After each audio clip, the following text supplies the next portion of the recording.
Tulad po ng mga Pinoy sa Pilipinas at sa iba pang panig ng mundo, tinutukan ng mga OFW sa gitnang silangan ng unang SONA ni Pangulong Rodrigo Duterte.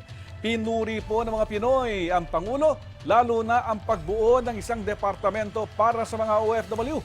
Pero may ilan pa ring umasa ng mas marami pang magandang balita, lalo na para sa mga distressed OFW. Mula po Kuwait, may balitang global si Middle East Senior Correspondent Maxi Santiago.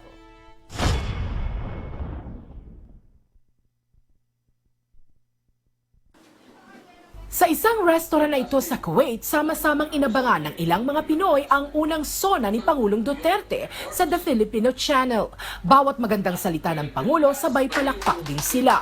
Isa sa mga tumatak sa mga OFW ang pagbuo ng departamento para sa mga OFW at pagtatalaga ng one-stop shop para sa overseas Pinoy. Na-appreciate po namin actually yung napanood namin sa SONA ng ating bagong Pangulo. Lalo na po yung pagkakaroon ng isang one-stop shop para doon sa mga certificates, katulad ng mga NSO, yung sa pagpapabilis na pag-release ng dokumento sa mga BIR, at iba pang mga lisensya na sinabi niya 3 days. So para po sa mga kababayan natin, isa pong magandang simula po yun. Marami rin ang natuwa na aamyendahan ng 1996 Passport Law.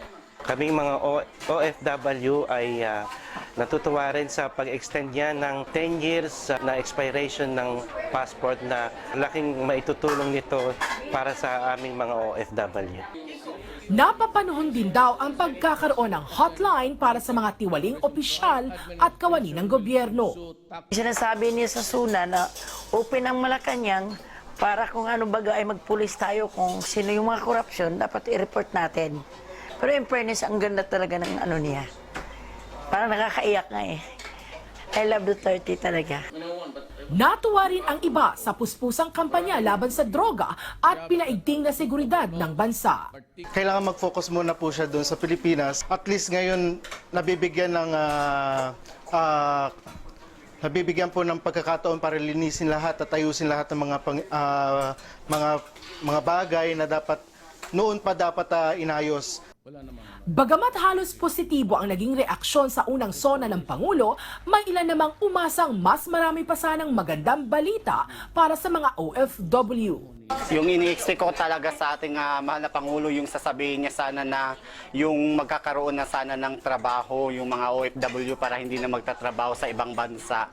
Sa Doha, Qatar, inspirado ang lahat sa SONA ng Pangulo. Inspired kami sa community. Ako being the UFOK chairman, sa napakinggan ko sa buong buhay ko, gano'n ang magsalita ang ating presidente. Napakaganda po. Ang daming nagustuhan ko doon, lalo-lalo na sa halimbawa sa amin sa Mindanao. May solusyon doon. Pinopromote ng ating presidente yung federalismo.